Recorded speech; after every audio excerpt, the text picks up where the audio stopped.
Hello, my name is Sterling Bowen. I'm a visual artist from Raleigh, North Carolina.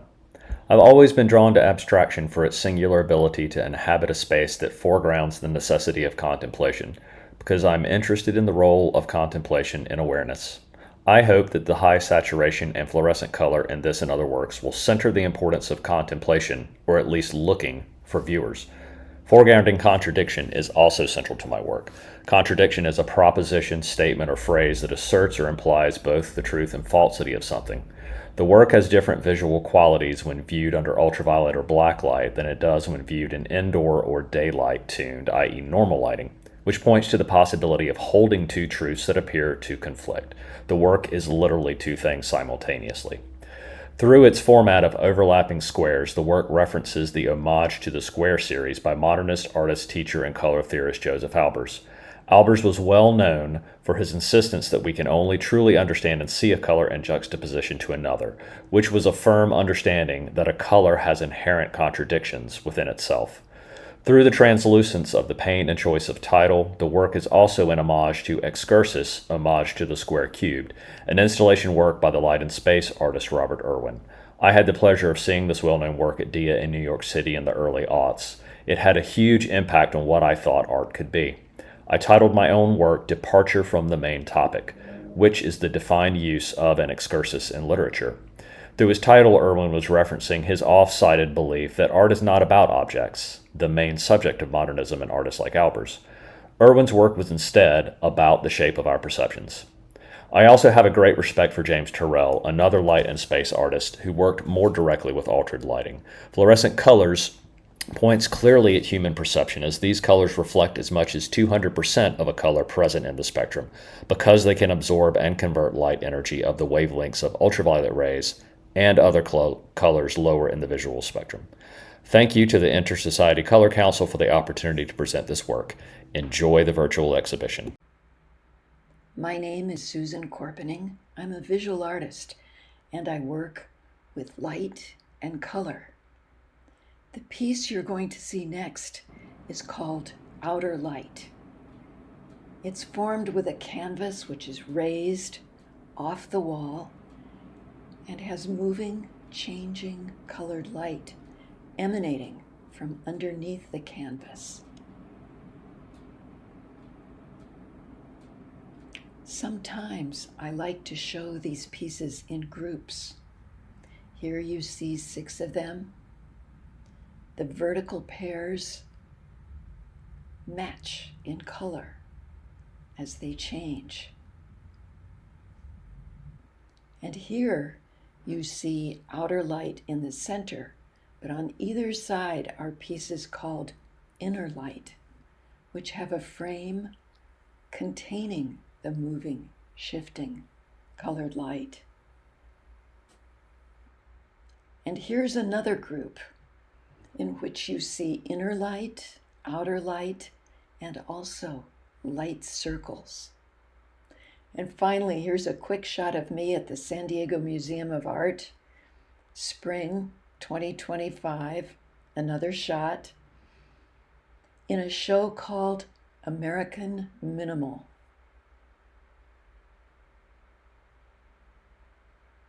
And here is one final image of outer light.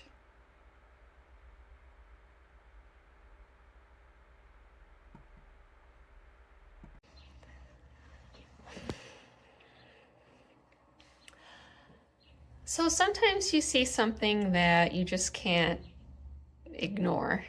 You can't just keep walking by. And for me, that was a payphone in Antioch, Illinois. I was working on a mural there, and I'd go to the gas station to get gas, and every time I had to take photos of this payphone. It captivated me. It reminded me of when I was at the mall when I was a teenager, and I would call my mom after the movies and she would pick me up. It brought me to a place of nostalgia, a place of warmth, and I knew I had to make a piece of art about this payphone.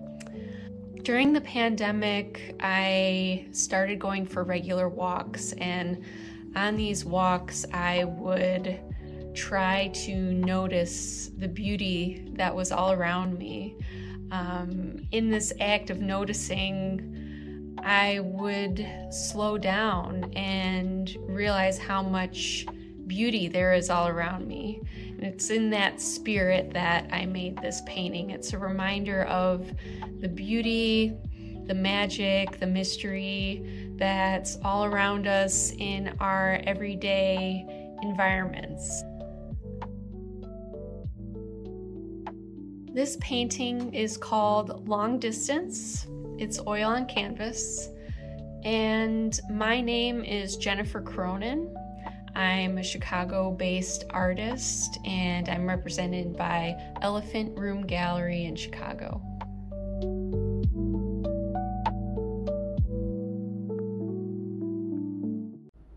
Hello, my name is Kat Garcia, and I'm an interdisciplinary artist for 20 years. My practice spans photography, digital art, traditional mixed media illustration, film, and creative direction. My practice is rooted in storytelling and the pursuit of visual innovation with a commitment to challenging the boundaries between media and perception. This pushes creative boundaries by rethinking how fundamental elements such as color function in both aesthetic and conceptual terms. This piece operates on the central premise that color, despite its nature here as a static element, could create the illusion of motion. Through blurred forms and intentional shifts in color properties such as, hue, saturation, value, the image captures the feeling of motion not through detail but through chromatic movement. This work reflects an ongoing inquiry into what I refer to as color as motion or as motion and stillness, a concept that explores how perception can be influenced or even disrupted by color alone. And this framework, color is not a passive decorative device, it becomes an agent of narrative. It suggests time, rhythm, and energy. It simulates motion by engaging our perceptual expectation, allowing the viewer to feel the image move without any literal motion occurring. Color in this piece carries kinetic weight. It asks, can a still image move? Can color displace time? Can the blur of pigment become the pulse of human activity? I've explored how the formal properties of visual language like color can unlock deeper experiences. And this work challenges the viewers to see color not only as a visual signal, but as a conceptual and temporal one. In doing so, it reflects on the larger role color plays in our collective and individual experience of reality.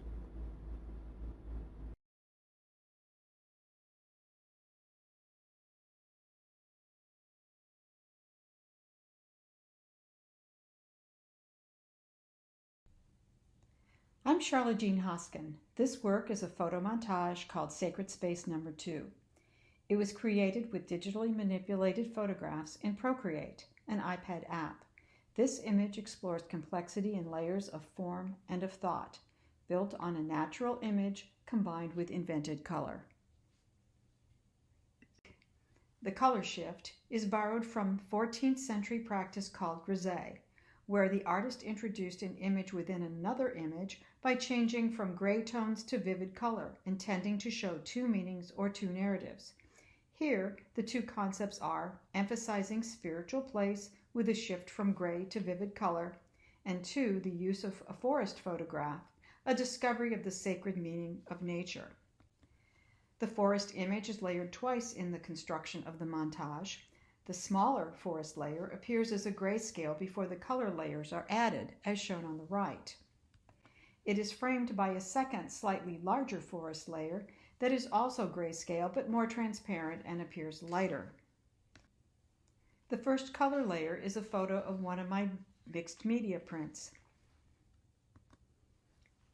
This hand-printed image began as a digitally created background, inkjet printed, and then overprinted by Screen Printing 2 design images. One of the screen print impressions is a rose window, a symbol of spirituality. The second impression is an organic and abstract interpretation of an ornamental cabbage, reinforcing the meaning of nature. The second color layer adds a sacred story. A hidden photo of a cathedral lower level provides no visible form or structure, but contributes to the color placement. I know it's there, but the viewer sees no columns, only the color. This slide also shows the Layers panel inside Procreate, where you can see the 4-layer structure and the blend modes assigned to each layer. These control how colors interact between the layers, such as adding brightness, darkness, or translucency. This image merges two ideas, nature and color, into a single composition of sacred space. Color experimentation is always an essential requirement to guide the complexity and the meaning of my work. Thank you for listening, and to the Color Council for the invitation to ColorShifts. I create this color cord by wrapping plastic bags with embroidery floss. To get the widest range of colors possible, I buy it in bulk, and it comes in a jumble of colors rather than thoughtfully sorted into hues and ranges. And at first I saw this as a challenge to be overcome, but I soon realized there was much more interest if I reached in the bag at random and let the color order play out without curation. The only colors that I remove are pure black and pure white. The colors talk to one another in unexpected ways, and pairings I never would have chosen make harmonies and dissonances, like a choir of voices with each color singing its part. I grew up thinking there were tasteful colors and tacky colors. I always liked the louder, more obnoxious colors. And without editing the order and using all the colors, they seem to temper one another, the subdued colors quieting the brighter ones and the bright ones cheering up the quieter ones. For this piece, I used a pool noodle to create the ring and half-deflated basketball and tennis ball to create semi-spheres. I attached these to a canvas and covered it with the color cord. So in addition to my initial color choices being random, how the colors group and line up when I lay them down on the substrate is also randomized, and they create yet another dimension to the pattern. Hi, I'm Jessica Larva, an artist and educator living in Chicago. I'm fascinated by the fluidity of human perception, the moments where we're aware of how we're perceiving and that our perceptions are not necessarily a faithful reflection of the external world, but something slippery and changing. As a visual artist, I tend to focus on visual perception in the context of our embodied condition, that our senses are filtered through our bodies and our conscious and unconscious minds. As a primarily digital artist, I'm particularly interested in where perception intersects with digital technology and lens-based images. Color is a central focus in my work because it is incredibly fluid. A color seemingly changes its properties simply by changing the colors around it. If I can make gray appear pink and pink appear gray, then we should question the malleability of anything we perceive, no matter how basic or complex. The artwork for this exhibition is part of an experimental series of work. Just as the Impressionists were interested in color and light as it was expressed through the media of paint, I'm interested in the qualities and properties of my media, digital color space, and CMYK printer ink. The design for this artwork is a grid of concentric circles, a nod to Kandinsky, but these circles are rigorously precise, created in a digital program. I experimented with the ink settings in my printer to produce prints that would run and pool on the surface of the paper. It's an indirect process where I obsessively plan and test and analyze and theorize about how the digital composition and the printing mechanics and the ink mixing processes will behave. And then I let go.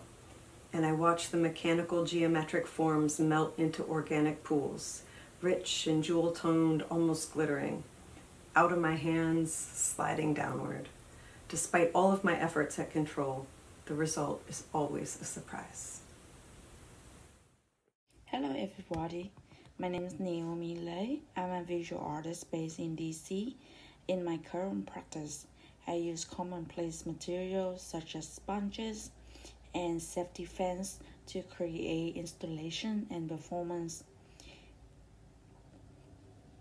In ColorShift, sparkle is used in the performance to examine the transformation potential of repetition and accumulation. On the wall, I continuously paste scoop of sparkle to it in a repeated action, one scoop by one scoop, from left to right, using a 4-inch squeegee. you will see how the speckle change from flat wall to a rich textured landscape of peaks and valleys as more layer of speckle are applied over the course of 120 hours. The material will change from bright pink to white. Each scoop on the surface will reflect the artist's physical stage. I will start with a stable strain, which lead to an evenly scoop of speckle. Later, when I become weaker, I will scoop more material in hope of finishing the performance, which will make the scoop become heavy to stay on the surface and end up on the floor. My name is Christine Lorenz.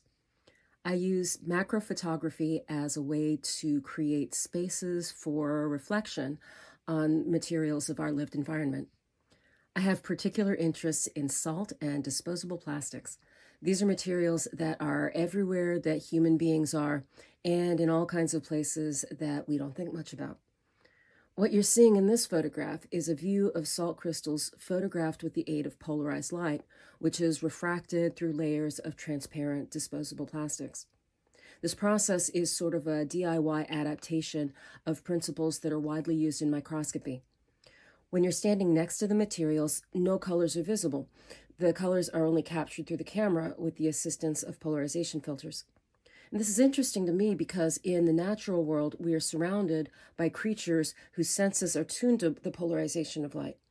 Birds, many insects, many forms of water life navigate through their worlds using this, in addition to being able to perceive wavelengths that our human retinas are not adapted to take in. I can never be sure exactly what I'm going to see when I start bringing these materials under the camera. Every day we participate in the flow of materials through global scale processes of extraction, processing, distribution, use, and discard, casting things back out into the world. Making these photographs is just a process of briefly pulling tiny handfuls out of that flow, just for a moment's pause. In photographing these wild color palettes, I'm opening up levels of optical experience that go beyond what we take for granted, and in turn point back towards the limited scope of our vision. These photographs are part of an ongoing project I call Halophilic. If you're passing through Pittsburgh, you can see more in Concourse D of the Pittsburgh International Airport.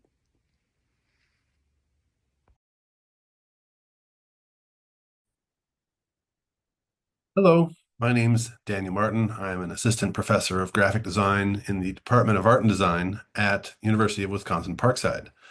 And I'm here today to talk a little bit about my work that is appearing in the ColorShifts gallery exhibition, TRAA V18 through V30. That's the image you're seeing here on the screen with me now. This is essentially a data visualization of the digital object identifiers, or DOIs, for the academic journal Transforming Anthropology, published by the University of Chicago Press. I used to work at the University of Chicago Press, and so I've been working on this project for a time now since I've been out of grad school and working in academia to sort of analyze the work that I did and try to delve into a little deeper the labor and unseen aspects of academic publishing. Now, I know this is an academic conference, so I'm sure many people will be very interested in this. What I did here was collected roughly, well, at the bottom it says DOIs, 379 DOIs, each representing an individual article in Transforming Anthropology. I put them through an algorithmic process that I wrote in a Python script that translates the numbers and characters in their DOIs into ASCII code and then hashes down that ASCII code until it comes to represent a 6-digit hexadecimal color code. All those hexadecimal colors are then lined up in sort of horizontal bands, as you can see. Each band corresponds to one volume of the journal and all the articles published within that volume. Typically, there's one volume per year. Within that, there are multiple issues. In most of these volumes, there are 2 issues.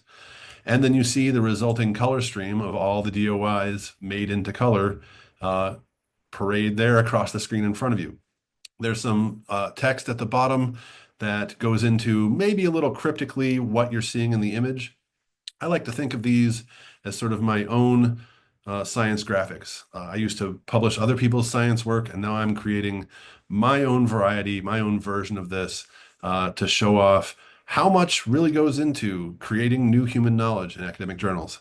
So I really appreciate your attention to all this. Thank you very much. Enjoy yourselves. My name is Anna Reed, and my work explores the intersection of humanity and tech, focusing on social media, our personal devices, and the ever-changing landscape with AI. I'm looking at identity and thinking about how and where do we exist. Are we our physical selves? Are we our virtual selves? Are we a hybrid of all of these things? Are we fragmented or are we whole? The online space is beautiful. It's alluring. It's meant to be. It's meant to draw us in, to keep us there, to let us travel beyond time and space. Yet I think we also question where and how do we exist? Are we these physical selves? Are we these online selves? Do we have a choice in who we are and how we project ourselves? Or are these experiences already automated and curated for us? Because these online spaces are so beautiful, I'm using those colors from the spaces in a lot of my works. I scan my hands and my face as those inflection points that go between my physical and my virtual self. As I press my body into the scanner bed or put it in front of a lens, it transforms my body into pixels. I'm sourcing my colors from online spaces such as the blues of Apple, Google, Facebook, Microsoft, the greens of OpenAI, reds of TikTok, beautiful rainbows of Instagram. I want my works to also be bright and vivid and draw the viewer in and have them stop and question what are they seeing, what do these symbols and these gestures mean to them, as well as with their own personal relationship with online spaces. How and where does each individual exist and what would they choose? Can they choose? And in making some of these choices, I'm collaborating with the machine. I make choices, I let the machines make choices, whether it's in editing or in the final print. I make collage surfaces and then feed that final piece through the printer, not really knowing what's going to happen. Sometimes pieces are ripped off. There might be a smear on the print head, or magically the last piece might exist. So I do consider all of these works a collaboration between me and the machine. Hello, everyone. My name is Patrick Schmidt. I am a Pittsburgh-based artist, and I also teach at a small liberal arts college called Washington and Jefferson College, just south of the city. When I entered art school, I wanted to be a painter. I thought a painter or painting was the most noble pursuit in the visual arts. But it wasn't until my first printmaking course that I realized I was a colorist by nature. Everyone seemed to like what I had done, and it led me on the path that I continue to follow today. Once I got to my color class, I really began to understand the power of color and what it could do and the emotional qualities, but more importantly, how perception played into those qualities. So this is my piece in the show. It's called Rescue. There is a perceived transparent circle in the center, which is actually all made up of all opaque colors, which gives it a false sense of control or perception. The circle itself is a nod to geometric abstraction, but it's also a nod to the Buddhist concepts of the Dharma wheel and or mandala, which is a place of mindful meditation through the optical transparency, which gives it a sense of pause, a place of refuge or rescue, hence the title. So thanks for watching and enjoy the show. Hi, my name is Holly Streekstra. I am an interdisciplinary artist based in Minneapolis. I make conceptual artwork, mostly in the areas of sculpture, installation, video, and image making, especially in encaustic, which is beeswax painting. I make lots of different things, but a consistent sort of thread that runs through my work is an interest in how we interpret the unseen and the unknown. The piece I'm sharing in ColorShifts is called Ring Nebula 2. It is part of a series in which I work with archival telescope data, specifically from the James Webb Space Telescope, and I translate it into layered encaustic paintings. The Webb telescope captures infrared images of deep space, which arrive to us as these tonal black and white files. They're often taken through several different filters. And then NASA colorizes these layers into these really colorful, brilliant composites, which is what the public ultimately sees. In my process, I download the telescope data as it is. I also colorize them just as NASA does, and then I print them on tissue paper and embed each layer in wax. And the result is this tactile, luminous image that reflects the compositional process behind the deep space photos that we see.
The Chandra X-ray Observatory launched in 1999, revolutionizing X-ray astronomy. Pointing at supernova remnant Cassiopeia A, the sunshade door opened, allowing some of the first X-ray photons from space to skip across its pristine mirrors. Data beamed to Earth via binary code, tabulated as energy in 2 dimensions. With the science and art of image processing, Chandra's first light X-ray image of Cas A was revealed. But we didn't stop there. Chandra has since captured millions of seconds of data of Cas A. Chandra scientists have mapped its elemental composition, witnessed its evolution over time, combined X-ray data with multi-wavelength data from other telescopes, and turned images into sound. The sounds and images tell the story of Cassiopeia A, its composition and evolution, resulting in a spectacular supernova explosion. Chandra continues to explore Cassiopeia A alongside other NASA telescopes to bring the latest discoveries to light.